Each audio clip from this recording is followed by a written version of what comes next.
Ladies and gentlemen, welcome to the Packernet podcast. I am your host and resident panelist, as always, Ryan Schlipp. Check us out online, packernet.com. Find me on Twitter, pack_daddy. It's going to be light today. I don't know. We'll see how it goes. There's a very little bit of news and notes to get through.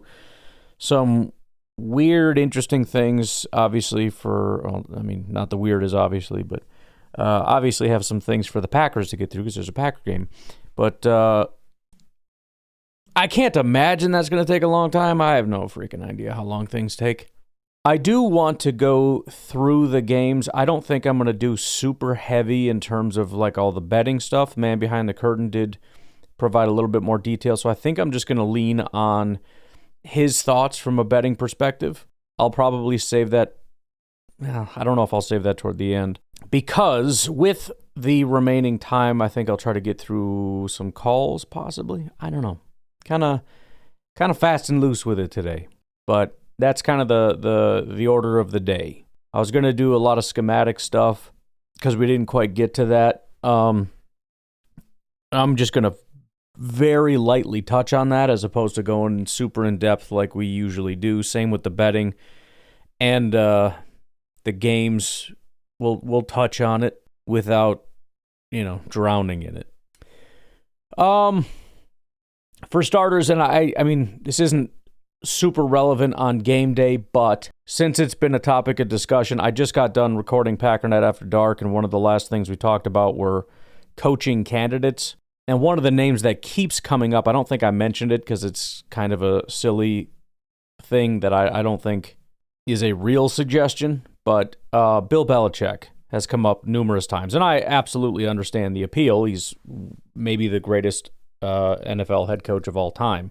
And it's possible he could do that again in the pros, or whatever. With that being said, it was reported that Bill Belichick has not and will not pursue any head coaching vacancies. On Friday, Bill Belichick released a statement on social media addressing circulating rumors linking him to the Giants' vacant head coaching job.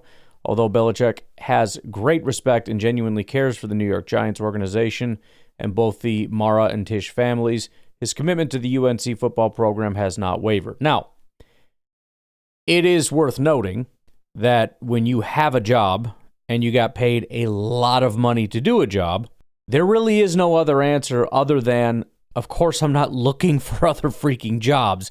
I'm not on Indeed.com looking for head coaching jobs, okay, in my free time. I promise I'm not sneaking off into other rooms calling out my contacts like, bro, is there going to be a job opening up? I'm totally not doing that.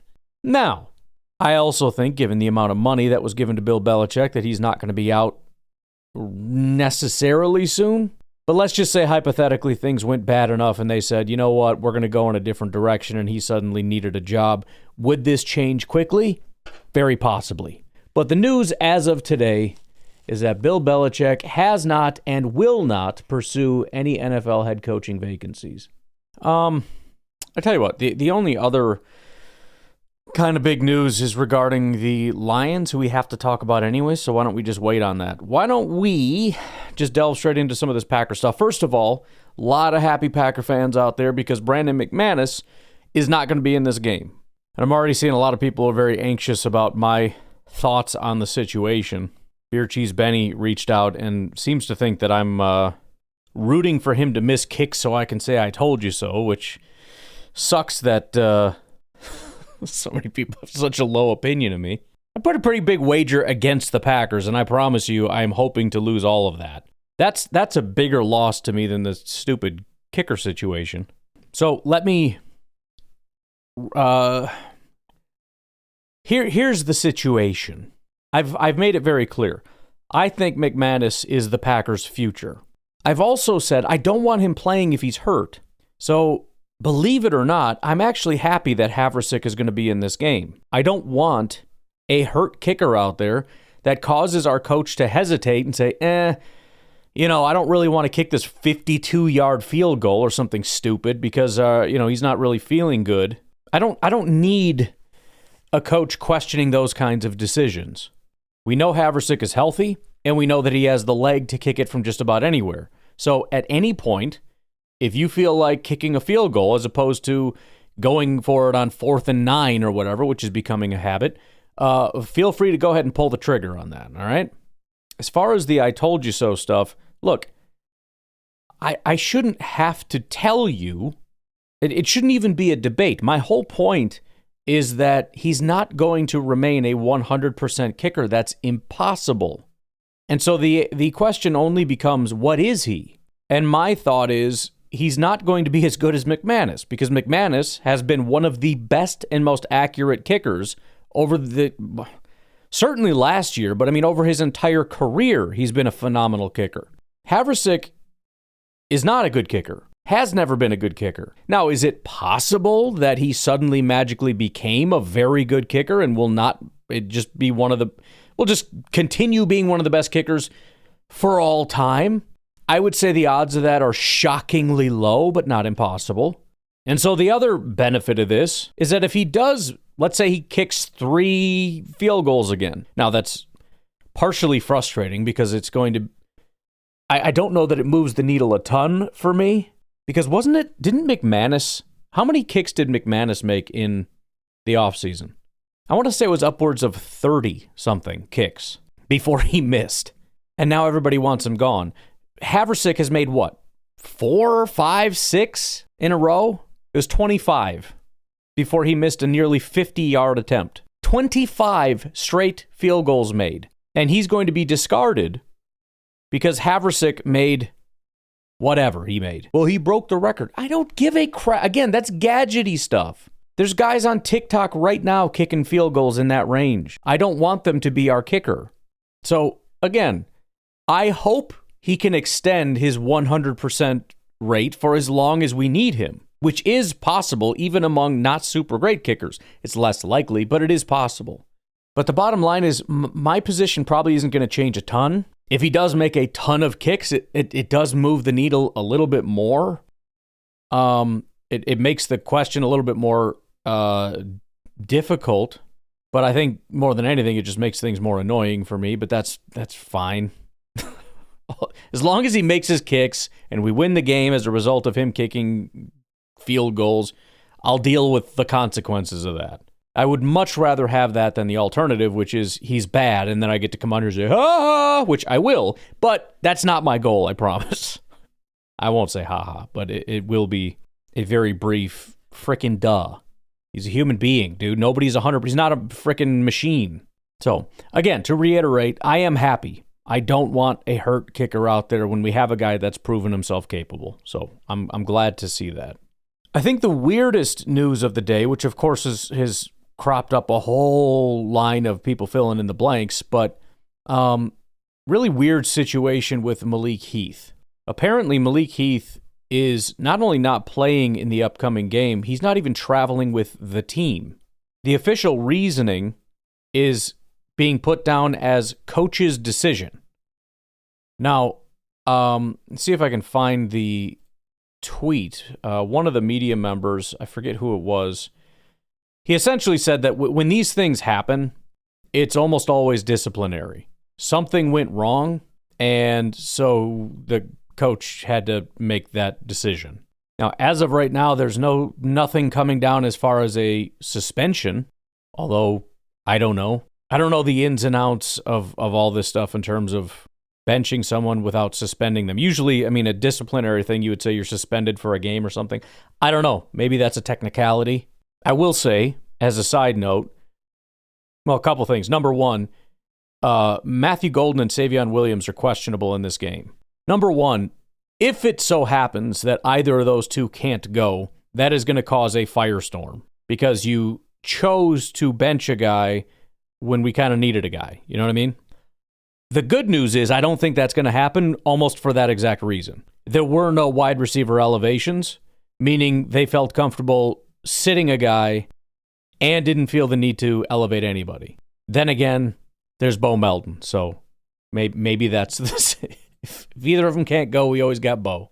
Now, the biggest speculation that I have seen regarding this is that Bo Melton outsnapped Malik Heath last week, And so Malik Heath got very angry about it, and now he's being disciplined for, I guess, lashing out or something. I don't know. You got to fill in a lot of wide open space there. Of course, this leads to further speculation that Matt LaFleur is losing the locker room.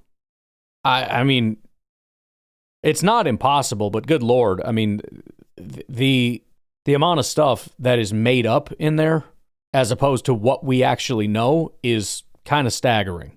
Even if, let's say, they chose to put Bo in there over Malik Heath, and he did get outsnapped. By the way, Savion Williams massively outsnapped by both of them, but, whatever. Let's just say that Malik Heath had an absolute freaking meltdown, started screaming, ranting, and raving, and is being disciplined as a result. That doesn't mean he's losing the locker room. For all we know, the rest of the team is looking at Malik Heath for being as though he's being a big freaking whiny baby and needs to shut his mouth and should be disciplined. For all we know, maybe the players went to Matt LaFleur. You know what I mean? Since we're just making stuff up, I have no idea what the heck is going on or why.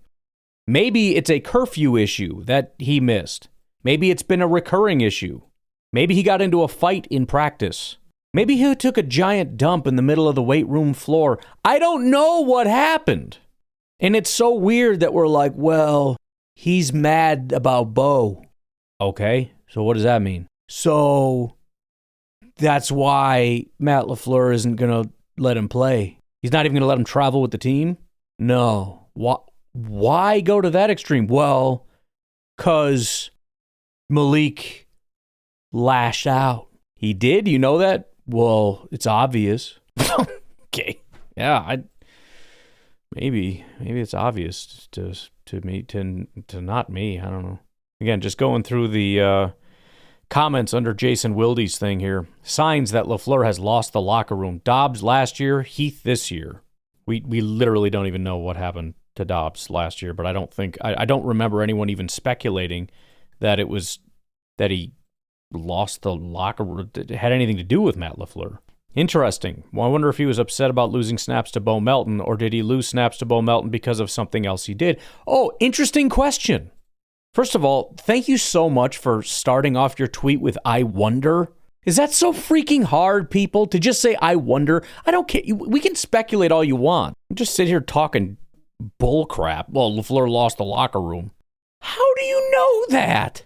And again, doesn't take a genius to just come up with a couple other explanations. For example, Emac out of Green Bay, maybe the reason that Bo Melton outsnapped him was because of something else. Probably neither, but I'm just saying, is it that hard to, number one, say "I wonder," and number two, speculate something else? Tony says probably missed a meeting. That's the typical reason. Yeah, another possibility there. Brew Crew says a Romeo moment a la last year. No, Romeo decided he wasn't going to play for the team. That's a different thing. Bill says Matt LaFleur is losing the locker room.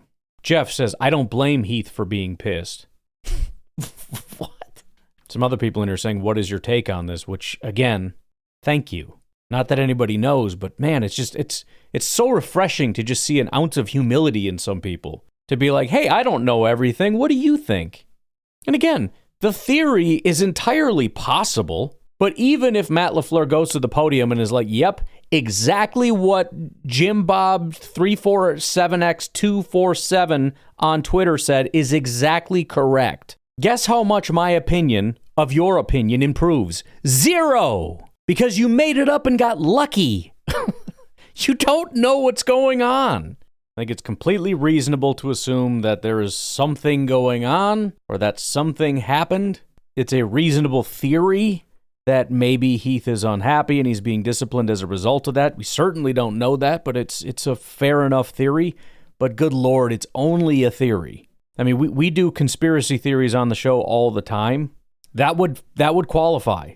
And if you're asking if I heard about how Malik Heath retweeted his snap counts compared to Bo Melton, yes, I do see that. Do I think he got suspended as a result of that? No. Do I think that that's just an indication of a larger issue that must have happened behind the scenes, which is the reason that he's being held back? I don't know. Again, maybe.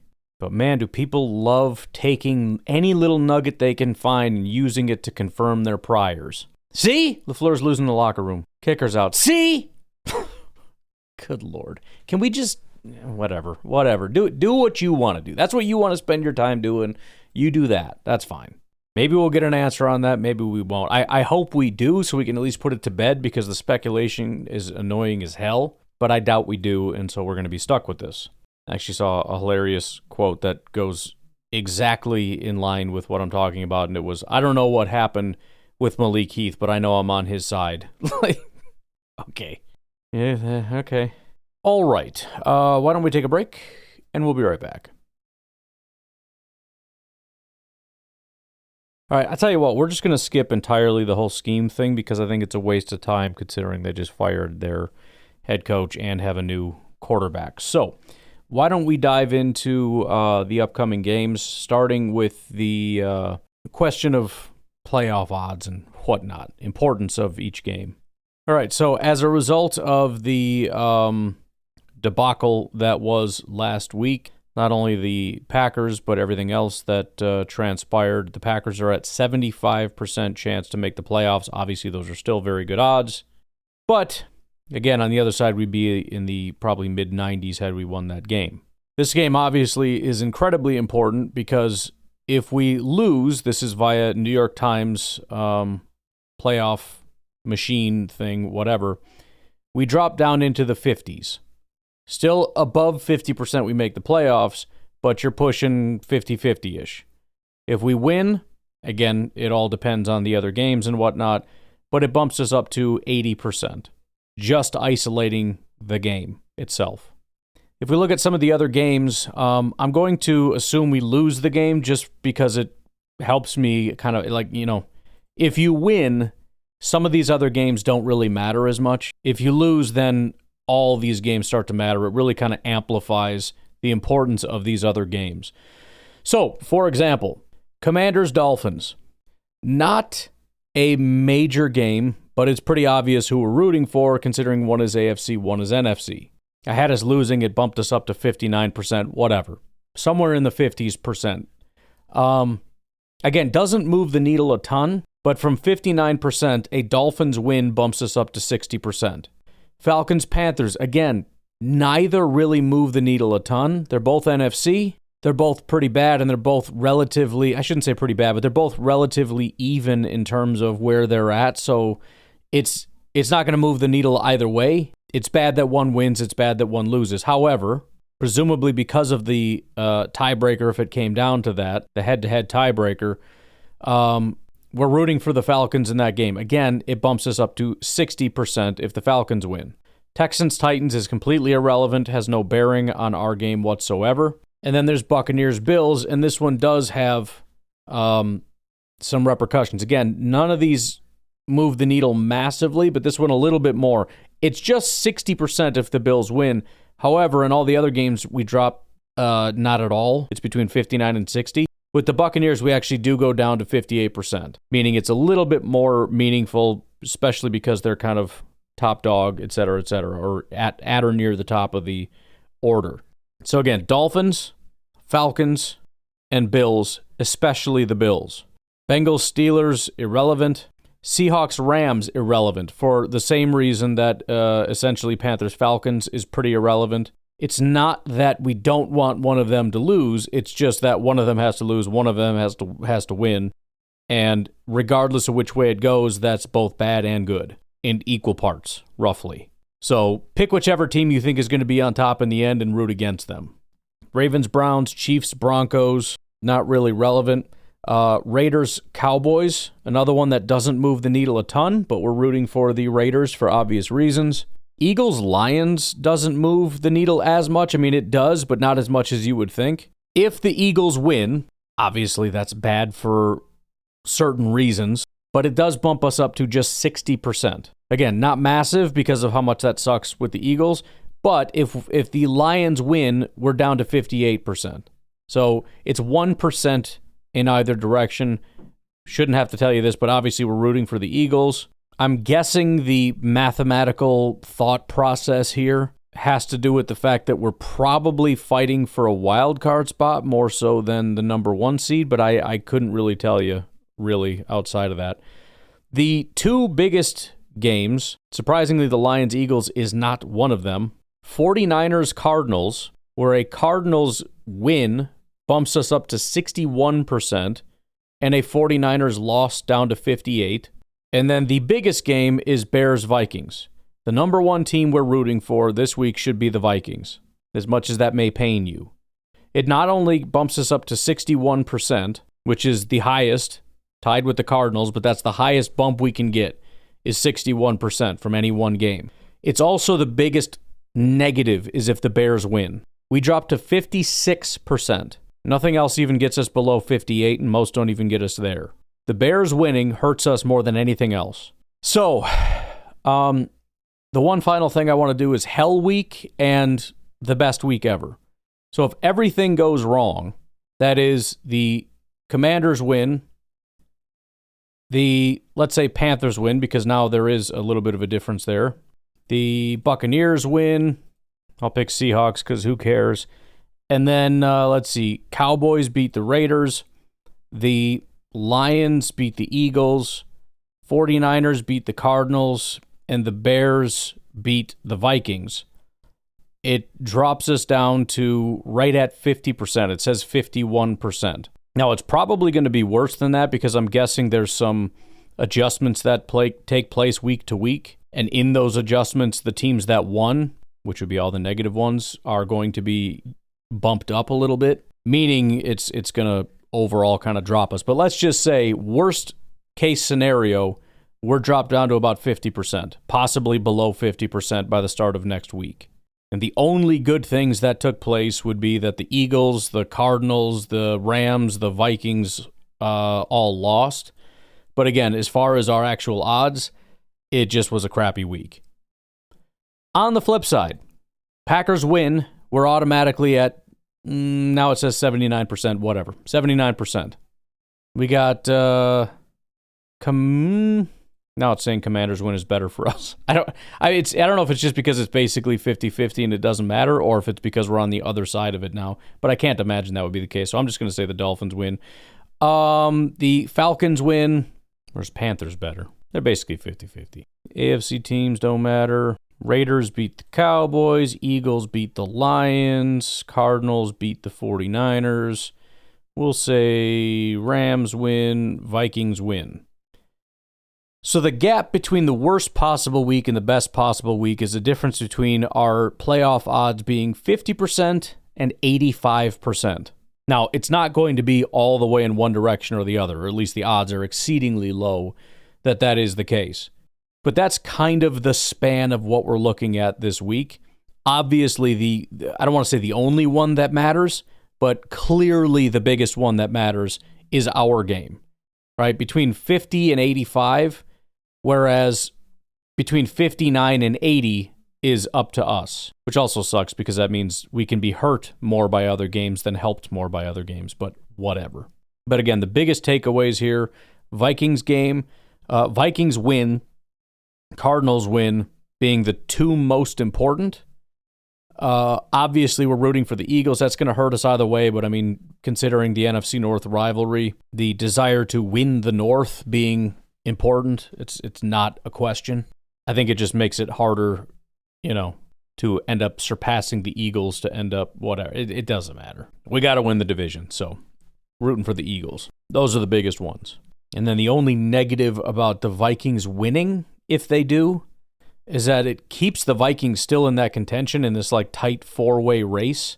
But also we play the Vikings next week. So if the Vikings actually end up looking quite good and taking it to the Bears, then it's well, thanks, but dang it. And then the other side of this in terms of how much stuff matters is obviously the seeding part of things. I mean, we took a giant blow this past week, obviously. It's just a question of, it's a tight race. We don't need it to separate anymore, but obviously little changes can tweak things pretty massively. And so, as we look at this, first of all, the Packers winning right out of the gate, unfortunately, does nothing for us. The Packers are currently sitting at the number 7 seed. If the Packers win, they're still the 7th seed. They didn't surpass the Bears at 6-3. And so we would need the Vikings to beat the Bears to move us up to the 6th seed. That puts the 49ers as the 7th seed and the Bears out of the playoffs at this time as the 8th seed. If the if the Cardinals win, that simply puts the Bears back in the 7th seed. If San Francisco wins, it puts them at the 7th seed. So it kind of, I guess, becomes a battle for that. However, if the Eagles go on to win, the Packers jump up to the 4 seed. It would be Eagles, number 1 now because they won. Seahawks, number 2. Buccaneers, number 3. Packers, number 4.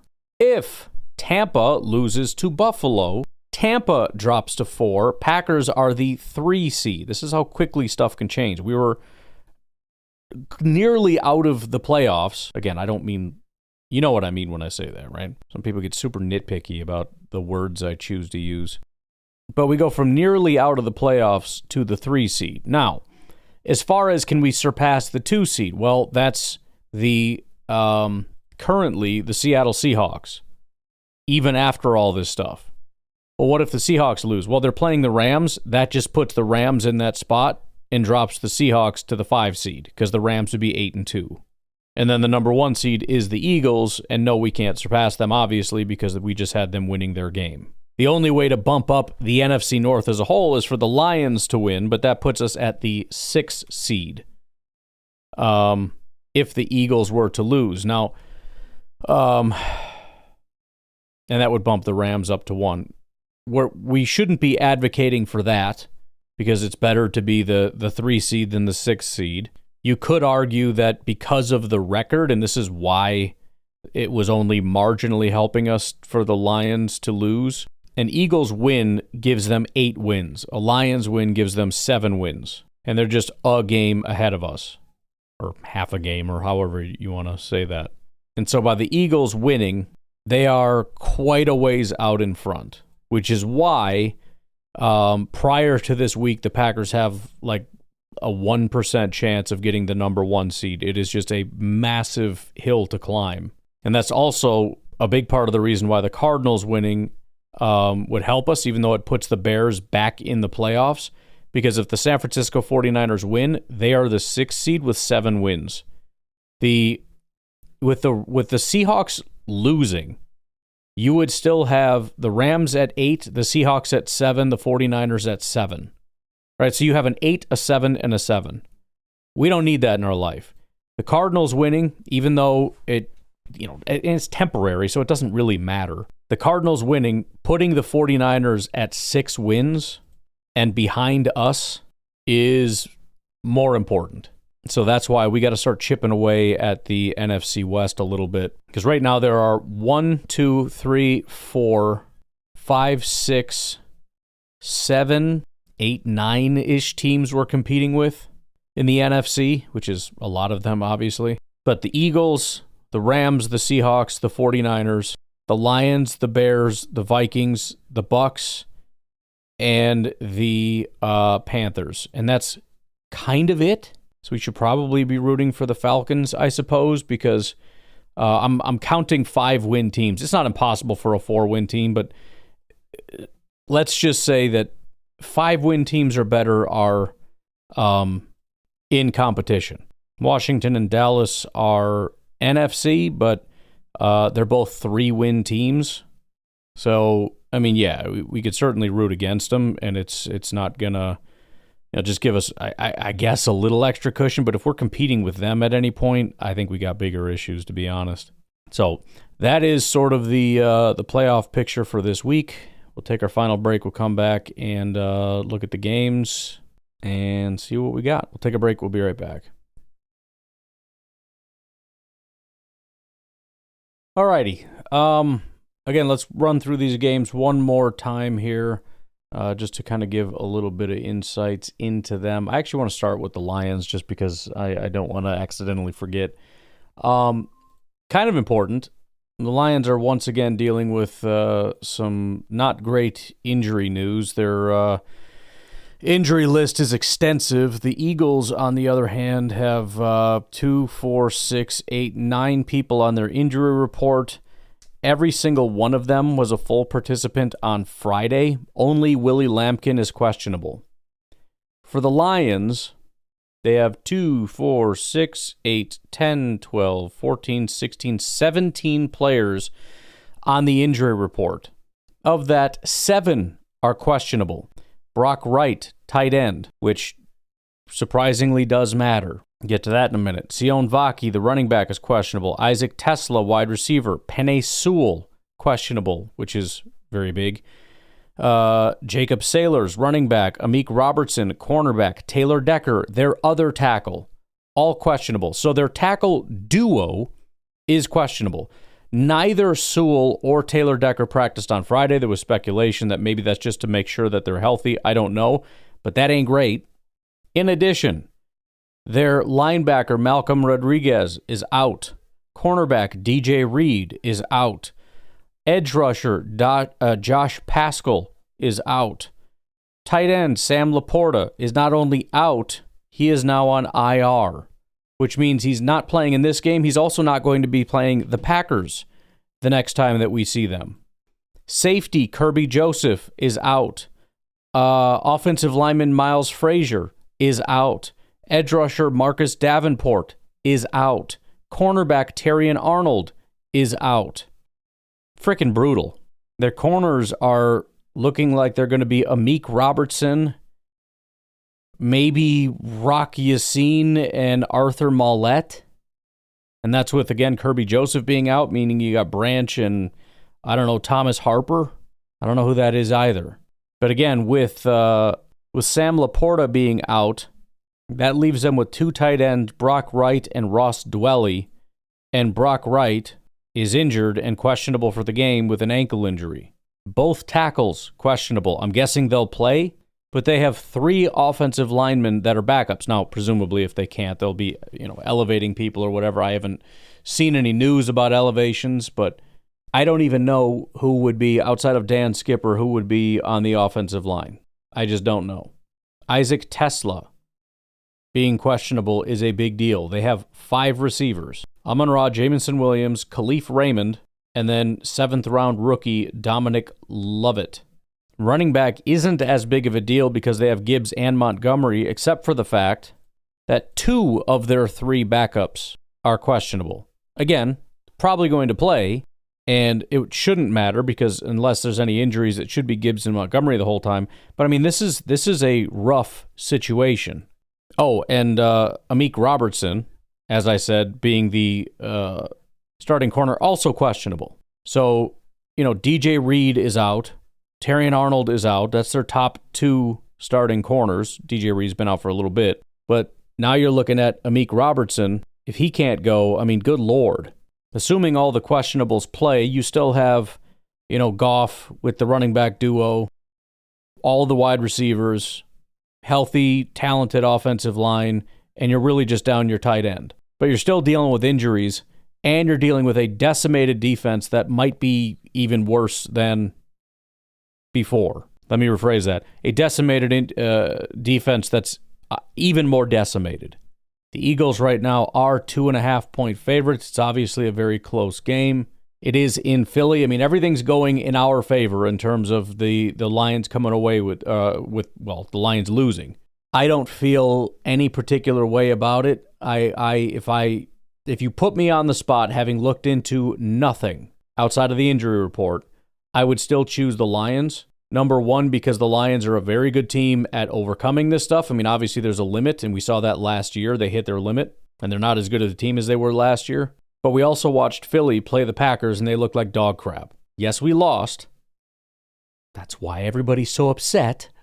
It's not because the Eagles are great. The Eagles are not great. They didn't look great. They don't have a good offense.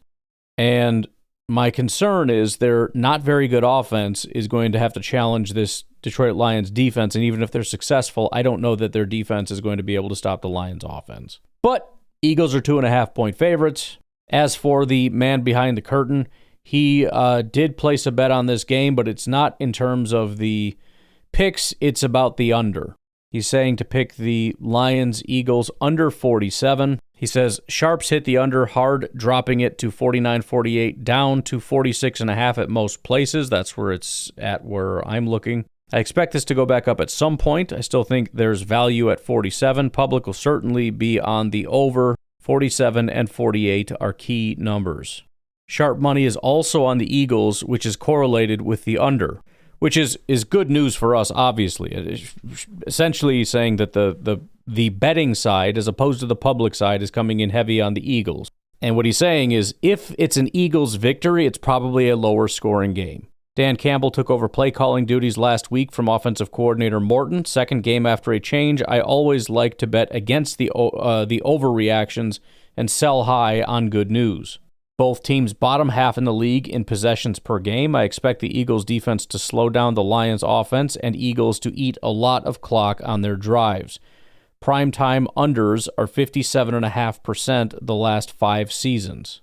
Winds projected around 13 miles per hour, double-digit wins. The under is 57% since 2005 coming into the season. And I tend to think that probably works in both directions. What I mean by that is I think an under means the Eagles probably won. Also, a low-scoring game helps the Eagles. And so any factors that kind of deflate scoring, like weather, take the Lions out of their game and put the Eagles into theirs. So pray for terrible weather. And I'm not going to touch this one, even though he did sell me on it. The only reason is he mentioned 47 and 48 are key numbers, and I'm at 46.5.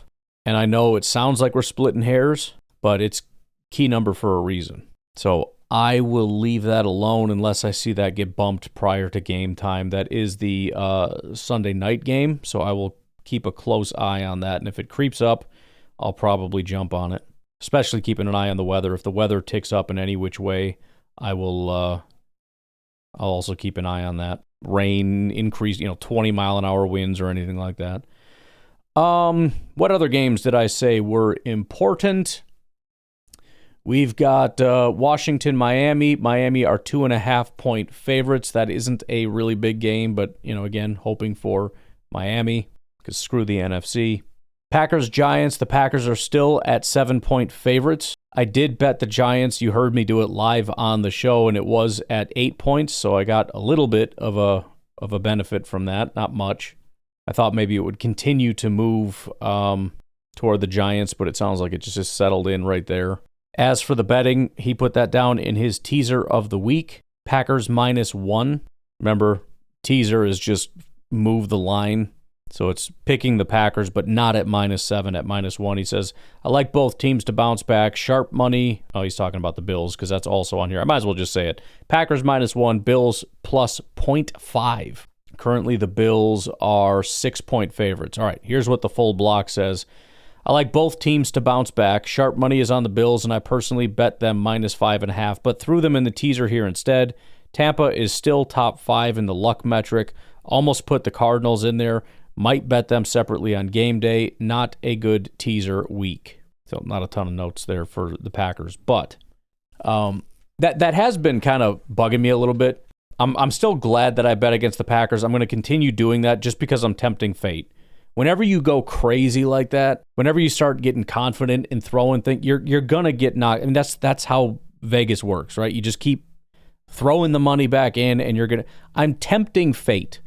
And it's honestly, that's why I didn't pick the Giants to win, because that's stupid. But the only way I lose is if the Packers win by more than 8 points. So it not only has to be a win, it has to be a comfortable win. That's what I'm tempting fate on. Don't just throw me a freaking bone with a 1-point win. No, screw that. You need to win, and you need to kind of dominate a little bit. Watch, it's going to be down to the wire, and then there's going to be Packers are going to be up by 2. Giants are driving, about to win the game, and then there's some stupid pick 6, and the Packers win. And it's like, dang it. Whatever. But we shall see how that goes. Bears, Vikings. The Vikings are 3-point favorites. That one surprises me a little bit. It is in Minnesota. Boy, I don't know. I mean, the Bears are on a bit of a heater. I think I'm still a little bit out on Caleb, but right now Caleb's kind of carving up not super great defenses, and the Vikings don't really have a dominant defense. Maybe it's better than what he's been seeing. It's not like a bottom 5 defense, but via DVOA, they're 17th. And so I think with Ben Johnson is able to do a good enough job getting people open, and Caleb, I mean, this was Caleb's whole thing in college, too. He decimates really bad teams, and then he goes up against good teams, and it's a different story. But I don't see Minnesota slowing down Chicago, who's kind of ripping through teams right now. And then on the flip side, I mean, J.J. McCarthy last week, 47% completion rate, 5.9 yards per attempt, 1 touchdown, 2 interceptions, 3.33 second time to throw. And I think I just saw a stat somewhere that the Chicago Bears have like the most quick pressures in the NFL. I don't know where that came from, but I'm at 54.5 passer rating. I might just, I'm not just tempting fate, because if I lose, well, I'll tell you what, let me read the man behind the curtains justifications here before we do anything. But boy, oh boy, he has Vikings -2.5. Now the Vikings are at -3 here, but he says pick the Vikings against the spread. He says Bears have played the second easiest schedule of opposing defenses. That is true, as I said. However, looking into it, he's played like 3 of the easiest defenses in football. There's also like the 15th ranked and the 16th ranked or something, and they beat the living crap out of them too, I think. So, yes, but also teams roughly as good as Minnesota as far as defense didn't do anything. The Vikings have had a rough past month of opponents: Baltimore, Detroit, Philly, and the Chargers. Bears continue to have luck go their way, that's true. And I see this as a buy low, sell high spot for the Vikings coming off a big loss. McCarthy gets his second start back from injury against a bad Bears defense. The big problem with the Bears is their numbers aren't even that great with all these turnovers. So when you remove turnovers, their defensive numbers fall off a cliff to a bottom 5 unit. That's pretty shocking. Although, is McCarthy the guy that's going to stop the slide after he just threw 2 picks last week and 3 turnover-worthy plays? I don't know. Jefferson had an awful game last week. I expect a bounce back from him also. Both defenses banged up, but Caleb Williams versus Flores seems like a big mismatch in favor of Minnesota. Was that an issue last year? Although I think Minnesota's defense was better, but just out of curiosity. Well, why do I bother looking? Caleb didn't have a single good game last year. Of course, it was a bad matchup. Caleb is 1-7 straight up in 8 starts versus the NFC North. A normal 7 days rest or less. Caleb is 0-5 straight up versus the NFC North, losing by 11 points per game. I see a mix of sharp and public money on both sides. I don't know, man. I'm at best I'm gonna tempt fate here. I get all that stuff, but we're talking about a very different Caleb Williams and Chicago Bears team that got the crap beat out of them by the NFC North. The Lions were better last year. The Vikings were significantly better last year. Caleb was worse last year. The offense as a whole was worse last year. So yeah, last year, Caleb was 0-5 straight up. Yeah, pretty much on the season. I mean, he lost to everybody. And again, Flores, he does have familiarity with Caleb, which I guess could work to his advantage, but I mean, so does Ben Johnson have some familiarity with Flores. And again, from what I'm seeing, as much as I'm an anti-Caleb guy, I can't deny, although he still does stupid stuff, and maybe Flores is going to bring the house, and that's going to mess with his head a little bit. But, I mean, the Bears are looking good, and my whole thought on this is we're not going to see a bad Bears offense until they face a top 10 unit, and that's not, I don't think, until the Packers. This ain't it. This isn't even a top half unit. And so, I mean, if you were selling me on this with maybe the Bears being favorites, I would bet on the Vikings to be like, okay, there's enough here. Like if it was Bears plus or -2.5 or something, fine, we'll take a shot at it. But favoring, I mean, I kind of like the Bears straight up. I guess I might as well take the point. I'll ask the man behind the curtain. He's been hitting me with a bunch of messages here. I feel weird because it's like there's 75 unread messages, and then I just jump in and it's like, hey, anyways, how about this? Let me ask him real quick. Oh no, I can't do that because then I have to explain the reasoning. He told me to bet on the Vikings, and I'm like, hey, so about the Bears, help me make my bet against what you told me. I'll just ask the robot. I know he's gonna listen to this, but still, at least now you can hear my thought process and understand what's happening. And hey, if the Packers have a great week, I am out of money because I just used whatever money is in my bank on the Packers not covering the spread, and then the Bears. I don't know. I tell you what, though, and this is slowing me down a lot. Yeah, I'm just gonna go ahead and I'm just gonna bet the Bears straight up. Tempt fate a little bit. You want to make me suffer, universe? Well, I guess the Vikings got to beat the Bears, so that would make me so sad. Yeah, suck it, world. I win either way. I can't lose. What else? Chargers, Jaguars, I don't care. Do we have a matchup here? We do. Jags +3. He says, Chargers have zigzagged cross-country all season, and eventually that might catch up to them. Buy low, sell high spot. Chargers offense allows the highest pressure rate in the league. Sharp money hit the Jaguars at +3, and the public is on the Chargers. I think this is a low-scoring game that goes under the total. Give me the points. Carolina Panthers and Atlanta Falcons. The Falcons are 4-point favorites. Don't really have anything on that, so we'll just leave that sit since we already talked about implications. Steelers, Bengals. The Steelers are 5.5-point favorites against the Bengals. I would say that surprises me, but then I realize it's the Bengals, so never mind. We got nothing on that. Bills in Tampa, obviously a game that has implications for us. Rooting for the Bills, who are 6-point favorites, which is fantastic. Remember, Bills were the teaser of the week. Titans-Texans don't have implications for us, but man behind the curtain says take Titans +6. Divisional matchup, rematch from week 4. Titans off a bye week should give new interim head coach some time to make some changes. Clearly some sharp money on the Titans at +7.5 and now all the way down to +6 or even +5.5 in some places. I agree with them and wouldn't be surprised to see the Titans win outright. Second game with a backup is a spot I like to bet against, even if the team covers the first time. It's a spot I like to bet against if the team covered the first time. I expect some decline from Mills. Stringing together multiple games has been an issue for the Texans. Since the calendar turned to 2024, Houston has played 5 games directly after scoring 30-plus points. They are 0-5 straight up in those games, scoring under 28 points in all 5 games. Last 5 seasons, teams who trailed by more than one possession entering the fourth quarter who came back and won were just 14-23 against the spread in their next game, including 12-21 against the spread on normal rest or less. Road favorites, above a field goal after playing 3 straight home games, are 15-35 against the spread, 30%, with 21 outright losses. Tough spot for the Texans, especially considering, I think if the Texans fall in that game, man, the Texans have been on a bit of a slide here. The perception of the Texans has taken a massive hit, with C.J. Stroud being like the next great quarterback in his rookie season. You lose to the Titans here, that ain't great. Rams, Seahawks, we don't have any betting stuff, but the Rams are 3-point favorites at home. We'll see how that goes. 49ers, Cardinals, that is a big game. The 49ers are 3-point favorites, while the Cardinals are at home. There isn't an official bet on this game. However, he does have a couple other notes, and he mentions that Purdy's first game back for the Niners is a bet against angle. Without knowing specifically why, my thought would be, number one, there's going to be a lot of people that are overestimating how much better the 49ers get, while it's a guy in his first game back, which is probably not his best game of his career, you know what I mean? So overconfidence in the 49ers. We shall see.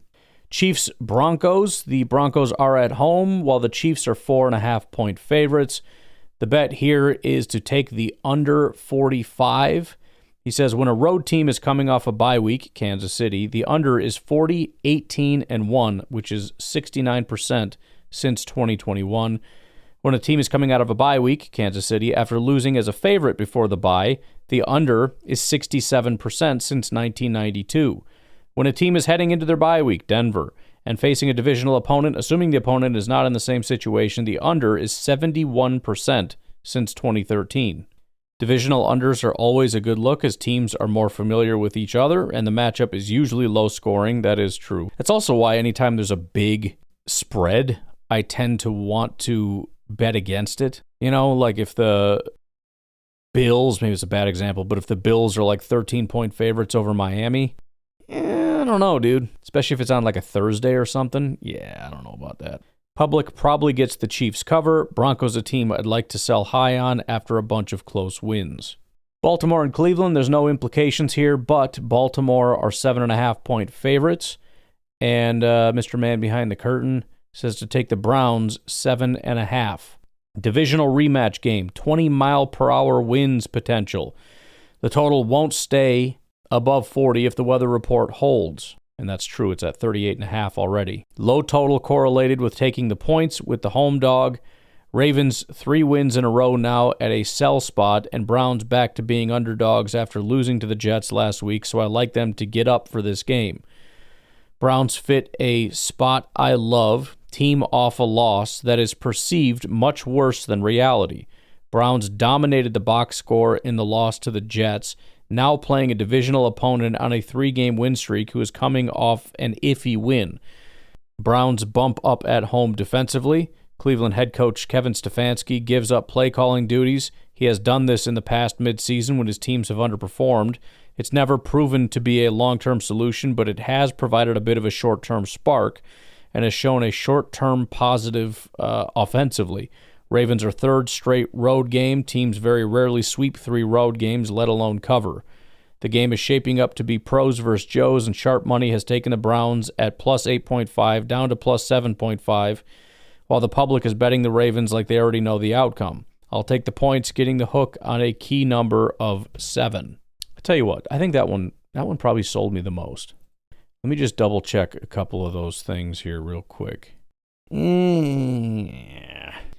Oh, the biggest issue that I have, let me check one other thing. Yeah, I think I changed I'm going to stay away from that. I don't hate the thought process pretty much across the board. The only thing that's making me shy away is sort of the thought that Cleveland isn't as bad as perceived. Because when I jump to DVOA, they're like third from the bottom. And then even when I look at weighted DVOA, which is looking at more recent history, they really don't get better. Maybe the claim about them being home is worthwhile. Let me see if I can check that real quick. I think I can. I guess not. Anywho, table that one. Lions and Eagles, we already talked about. Why don't we creep over into Monday since we're not really going to be talking about that. Dallas and the Raiders. Dallas 3-point favorites. The only thing mentioned here are down in the notes. He says, I lean to the Cowboys -3 on Monday, even though it's a public side. Cowboys' first game since Marshawn Nealon's untimely death might be a motivational spot, and Cowboys' defense should have a new look with players coming back from injury after the bye. I expect them to score at will against the Raiders. The tough part about handicapping games involving bad teams who may not have anything to play for is motivation. The only thing a team like the Raiders gets up for are primetime games or the chance to play spoiler versus a divisional foe. Last week was a divisional foe spot for the Raiders. Tough to see them do it to back-to-back weeks now here on primetime. Lean the Rams. Oh, these are different ones, but lean the Rams under, not checking off enough boxes to bet it. Lions are a huge primetime public dog. Sharps on Eagles, which again, as we said, is a great thing to hear.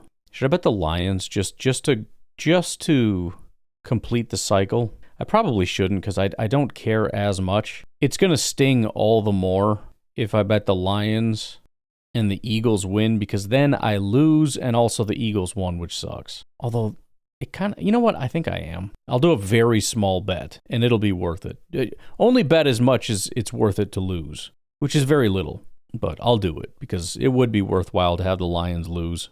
So this is a very unfortunate situation because I am up 3 weeks in a row. All 3 weeks since we started doing this, I have won.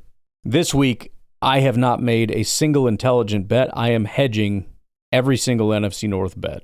I'm betting Giants, not because of anything other than I want the Packers to win. I'm betting the Bears, although I do think the Bears win, but that's just kind of off the top of my head. It's not really anything in depth, but it's primarily a hedge. And then I'm betting Lions to win. Similar reasoning. I do think the Lions probably win. Although, again, decimated by injuries, and if the weather isn't good in Philly, it's tough to be too certain about that. But, again, don't super care. Lions seem to be doing a good job overcoming a lot of that. And again, their offense is, I don't know. I don't know that Philly really is able to stop the offense. And Philly's offense is just not very good. So we'll see how it goes. I'm going to leave it at that. You all have a great Sunday. I will talk to you for hopefully, I don't even want to say it anymore because I've been saying it and we haven't been winning. So I will just talk to you about whatever happens to happen in this game. And I just don't want to talk about it beyond that, okay? Have a good one. Bye-bye.